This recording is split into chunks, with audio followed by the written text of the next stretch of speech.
Selamat datang kembali di sesi pembahasan mendalam kita. Oke, kali ini kita punya satu sumber yang sangat menarik nih khusus untuk Anda.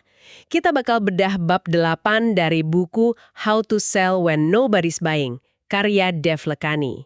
Judulnya aja udah bikin penasaran, Get Leverage, The Art of Mass Influence.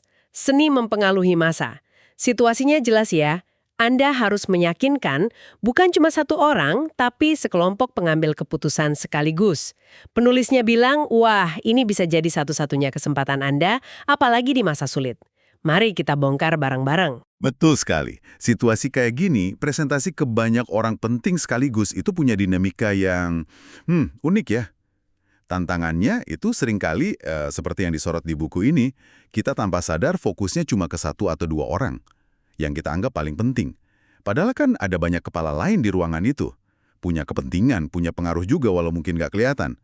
Nah, kuncinya, kata penulis, kita harus paham. Kita ini bukan cuma jual produk atau ide, tapi juga jual harapan, jual rasa aman. Buat semua yang terlibat nanti. Ini beda sama presentasi biasa. Menarik.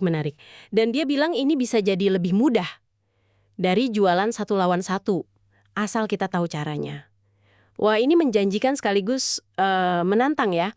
Jadi dari mana kita mulai bongkar strateginya nih? Titik awalnya di mana? Titik awalnya ya dari diri kita sendiri, gimana kita masuk ke ruangan itu. Penilaian kelompok itu cepet banget. Seringkali, tanpa ampun, Anda harus langsung diterima. Atau paling nggak dianggap kredibel lah. Penulis ini nekerin banget soal positioning. Cara kita nampilin diri. Oke, positioning. Ada satu saran spesifik yang cukup menonjol ya di buku ini soal penampilan. Katanya di era bisnis casual gini malah disaranin pakai setelan jas. Agak gimana ya, kedengeran agak kuno mungkin? Mungkin kedengeran gitu, tapi alasannya itu soal persepsi. Persepsi otoritas dan keseriusan. Penulis itu ngambarinnya kelihatan seragam, jadi secara visual langsung kelihatan gitu. Siapa yang pegang kendali, atau paling nggak, siapa yang punya agenda penting di situ. Tentu ya, harus disesuaikan konteks juga sih. Intinya, tampil meyakinkan, tunjukin Anda serius. Tapi, penampilan aja yang nggak cukup. Yang nggak kalah penting, itu cerita yang kita bawa. Cerita ini selalu penting ya. Gimana cerita yang efektif menurut buku ini kalau konteksnya kelompok gini? Ceritanya harus kuat, harus relevan, siapin narasi. Idealnya sih pakai testimoni. Dari bisnis lain yang mirip, atau yang pernah punya masalah mirip terus kita bantu atasi. Alurnya juga mesti jelas. Ada konflik, ya masalah klien itu. Ada perjuangan, terus ada resolusi. Solusi dari kita. Dan yang penting, tunjukkan keterlibatan personal kita. Ini bukan cuma data, tapi kisah sukses. Dukung juga pakai visual. Tapi yang simple aja, yang impactful. Satu ide besar, satu grafis per slide. Jangan penuhi slide pakai teks. Oke, dan penulisnya juga nyaranin pakai audio atau video ya. Itu buat apa? Itu buat memperdalam pengalaman emosional, sekaligus ya buat bedain kita dari presentasi standar yang mungkin udah sering mereka lihat. Sentuhan multimedia itu bisa bikin pesan lebih nempel. Dan tentu, semua ini harus disampaikan dengan bahasa yang presisi. Percaya diri. Hindari kata-kata pengisi yang nggak perlu kayak atau Kejelasan sama keyakinan itu kunci. Baik, jadi kita udah siap nih secara penampilan, materi cerita udah oke. Sekarang kita masuk ke inti strateginya. Ada satu prinsip kunci yang disebut penulis. Bunyinya gini, apa yang Anda lakukan pada satu orang, Anda lakukan pada semua orang yang punya kepentingan emosional. Nah, ini maksudnya apa ya? Kok kayaknya ini kunci utama banget? Ini memang jantung strateginya. Prinsip divide and conquer, pecah dan kuasai. Tapi dalam konteks pengaruh yang positif ya. Intinya gini, dalam satu kelompok seringkali ada satu atau dua orang yang opininya tuh lebih didengerin. Yang arahannya diikutin sama yang lain. Penulis nyebutnya pencipta konsensus atau konsensus kreator. Tugas kita, identifikasi orang ini. Identifikasi konsensus kreator. Gimana caranya tuh?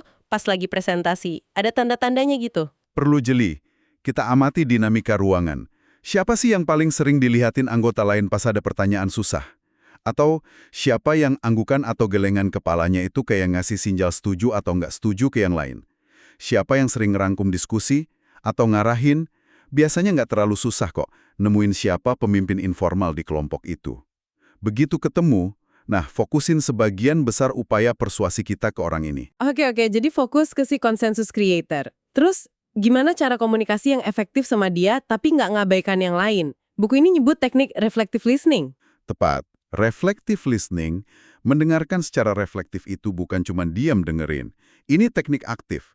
Ulangi lagi poin atau kekhawatiran yang dia bilang. Pakai kata-kata kita sendiri, buat nunjukin kita beneran paham. Misalnya, jadi kalau saya tangkap dengan benar nih Pak Bu, tantangan utamanya itu diimplementasi di lapangan ya, begitu. Terus minta konfirmasi dari dia, mungkin dari kelompok juga. Ini bangun koneksi dan mastiin pemahamannya sama. Lalu kalau pemahamannya udah dikonfirmasi?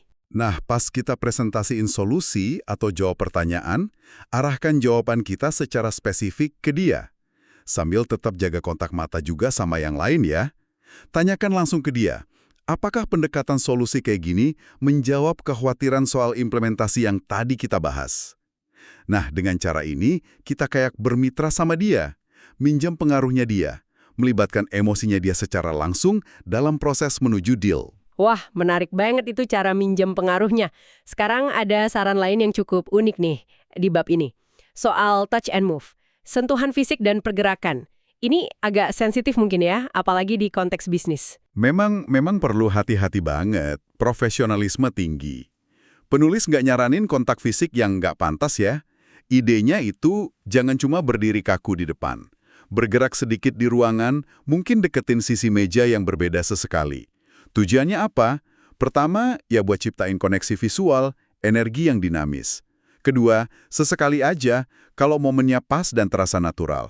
Misalnya, pas ngasih dokumen atau jawab pertanyaan dari dekat, sentuhan ringan yang profesional di lengan atau bahu itu bisa ciptain koneksi personal sesaat. Dan efek psikologisnya apa kata penulis, selain koneksi personal tadi? Efek penting lainnya itu menginterupsi dialog internal audiens. Kan kadang pikiran orang melayang tuh. Nah, pas kita gerak atau ada kontak sesaat, itu bisa bangunin mereka lagi. Fokusnya balik ke kita, ke pesan kita. Jadi ini cara menyentuh harfiah dan kiasan dan menggerakkan bikin mereka fokus lagi dan terpengaruh. Tapi ya itu tadi, harus alus banget. Penuh kesadaran situasional, nggak bisa sembarangan. Iya, kebayang sih. Itu butuh latihan dan kepekaan tinggi. Oke, kita masuk ke senjata utamanya nih. 4 taktik persuasi kelompok. Yang pertama, social proof, bukti sosial. Ini cukup sering kita dengar sih, tapi gimana penerapannya di sini? Social proof ini kekuatannya luar biasa kalau konteksnya kelompok. Kenapa? Karena ngurangin resiko yang dirasain. Jadi, tunjukin dengan jelas kalau pihak lain yang mirip sama mereka, entah perusahaan sejenis, industri sama, atau yang tantangannya mirip, udah pakai solusi kita. Dan berhasil. Semakin mirip bukti sosial itu sama kondisi audiens kita, semakin kuat dampaknya. Bentuknya bisa apa aja tuh? Testimoni? Bisa macam-macam. Testimoni tertulis atau video dari klien yang kredibel, oke. Studi kasus dengan data yang jelas, hasil kuantitatifnya kelihatan, misalnya efisiensi naik sekian persen, hemat biaya sekian, atau kalau mungkin nih, ajak perwakilan mereka lihat langsung solusi kita jalan di tempat klien lain.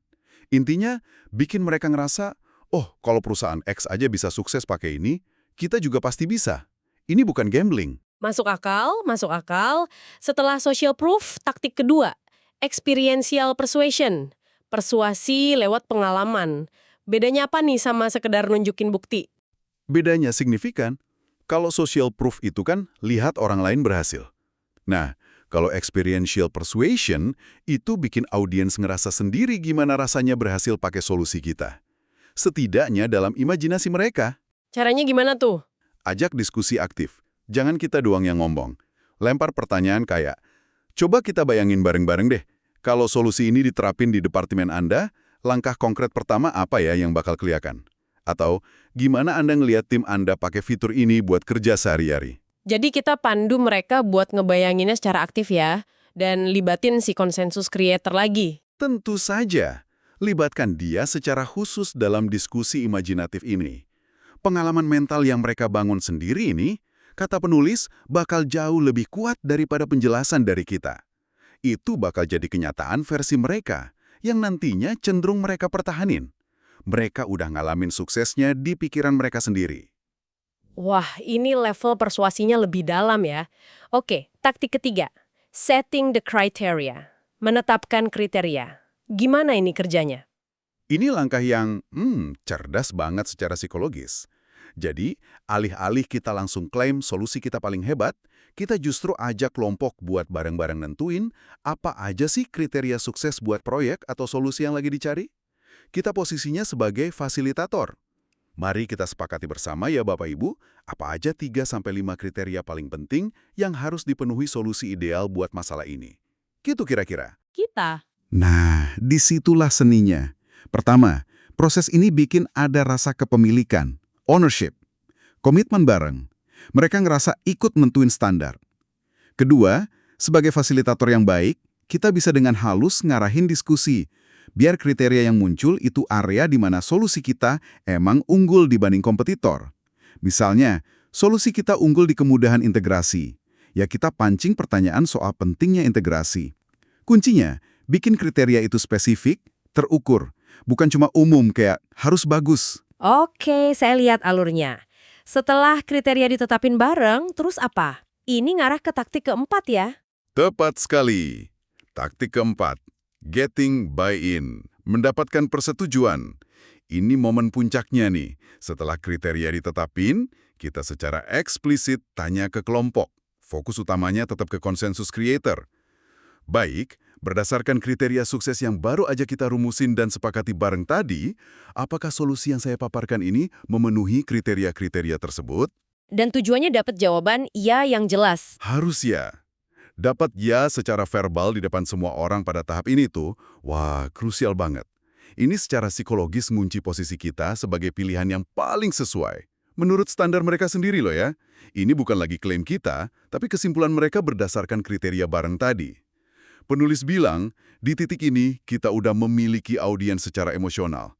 Intensitas di ruangan biasanya naik nih. Oke, audiens sudah dimiliki. Tapi kan penjualan belum tentu closed ya. Apa langkah selanjutnya setelah dapat buy-in ini? Buku ini nyebut soal memperkuat hubungan emosional. Betul. Momentum buy-in tadi jangan sampai hilang. Kita perlu segera perkuat ikatan emosional sama komitmen yang baru aja terbentuk. Caranya? Pertama, ulangi lagi secara singkat kriteria yang tadi disepakati, sama gimana solusi kita memenuhi itu. Ini nguatin justifikasi keputusan mereka. Kedua, yang penting banget, tawarin sebuah langkah kolaborasi nyata berikutnya. Sekecil apapun itu. Contohnya gimana? Bukan langsung minta tanda tangan kontrak kan? Bukan. Misalnya, usulin aja. Sebagai langkah selanjutnya nih, gimana kalau minggu depan tim teknis kami adain sesi demo singkat khusus buat tim operasional Anda? Meskipun saya paham, Anda mungkin masih perlu mempertimbangkan opsi lain. Atau, gimana kalau kita jadwalin meeting singkat 15 menit besok buat bahas potensi timeline implementasi awal? Nah, dengan ngelibatin mereka di tindakan nyata berikutnya, sekecil apapun, peran kita berubah. Kita bukan lagi sekedar penjual yang presentasi, tapi udah jadi mitra yang memimpin mereka menuju solusi. Ini nguatin komitmen mereka secara psikologis. Ah, iya. Peralihan peran dari presenter jadi pemimpin. Itu poin kunci.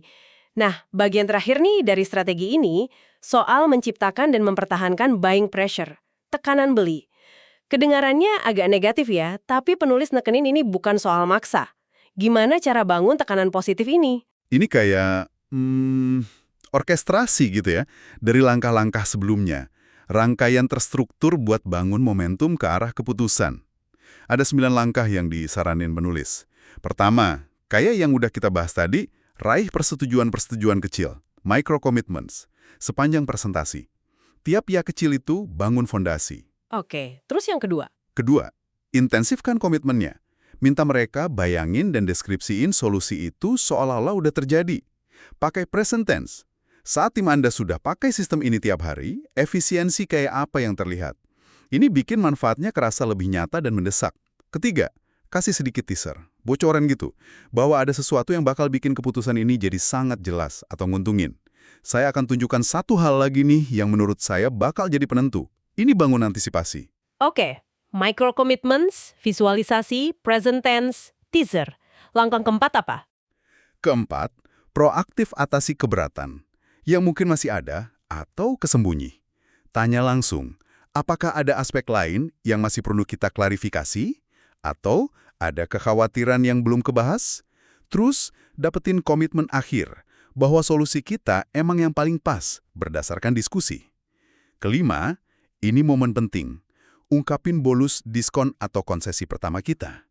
Tapi penulis nyaranin cara ngebungkusnya. Ngebungkusnya gimana tuh? Biar nggak kayak jualan murah. Bukan sekedar, nih ada diskon, tapi lebih sebagai wujud komitmen kita pada hubungan jangka panjang. Sebagai bentuk komitmen kami nih, untuk memulai kemitraan yang sukses dengan Anda, kami ingin menawarkan bonus diskon konsesi. Ini nyentuh aspek relasional, bukan transaksional doang. Cerdik juga ya. Itu baru 5 langkah. Keenam, Keenam, setelah bangun semua itu, ya saatnya minta keputusan pembelian. Jelas dan percaya diri. Jadi, apakah kita bisa memulai kerjasama ini berdasarkan penawaran yang sudah kita bahas? Ketujuh, kalau masih ada ragu atau minta waktu, tawarin insentif tambahan yang spesifik untuk keputusan cepat. Kalau keputusan bisa diambil dalam 48 jam ke depan, kami bisa nambahin insentif tambahan. Ini ciptain urgensi yang wajar. lalu ke-8 dan ke-9. Masih ada lagi ternyata. Kedelapan, ya coba tutup penjualan lagi dengan penawaran baru tadi. Kesembilan, kalau keputusan kelompok masih juga belum bulat nih, manfaatin jeda atau waktu setelah rapat formal selesai. Dekati secara personal. Individu atau kelompok kecil yang kelihatan paling antusias atau paling diuntungkan sama solusi kita. Fokus ke agenda spesifik mereka, dengerin lagi. Terus coba dapetin komitmen internal dari mereka buat bantu dorong deal ini dari dalam. Mereka bisa jadi champion kita di dalam. Luar biasa terstruktur ya rangkaian penutupannya itu. Jadi kalau kita tarik benang merahnya nih, mempengaruhi kelompok ala bab 8 ini benar-benar sebuah seni ya. Gabungan dari pemahaman psikologi kelompok, identifikasi pemain kunci kayak konsensus creator itu tadi, terus penggunaan taktik persuasi yang terencana, ya kan ada bukti sosial, pengalaman kriteria buy-in, dan orkestrasi alur presentasi yang bangun momentum emosional dan logis ke arah keputusan. Kompleks tapi masuk akal banget ya. Pertanyaan refleksi nih buat Anda yang menyimak. Dari semua teknik ini, mana ya yang paling relevan atau paling mungkin Anda coba terapkan dalam situasi kelompok yang bakal Anda hadapi berikutnya? Entah itu rapat, presentasi, atau forum lain. Dan satu pemikiran penutup dari saya, ini terinspirasi dari sini, tapi mungkin sedikit di luar isi babnya ya. Penuliskan fokusnya pada apa yang terjadi di dalam ruangan presentasi. Tapi coba deh renungkan ini. Seberapa besar kemungkinan konsensus atau paling nggak opini kunci itu udah terbentuk sebelum Anda masuk ruangan? Dipengaruhi sama obrolan informal atau hubungan internal antar anggota kelompok? Gimana kalau langkah paling krusial justru adalah ngidentifikasi dan bangun hubungan sama konsensus creator atau influencer utama itu jauh sebelum hari H presentasi? Jadi kayak memenangkan pertempuran sebelum dimulai gitu. Sesuatu buat direnungkan lebih lanjut sih. Wah, itu pemikiran yang sangat menarik dan strategis. Oke, terima kasih banyak sudah menyimak pembahasan mendalam kita kali ini yang menggali bab 8 dari buku How to Sell When Nobody's Buying, karya Dave Lakhani. Semoga banyak strategi yang bisa Anda adaptasi ya. Sampai jumpa di sesi berikutnya.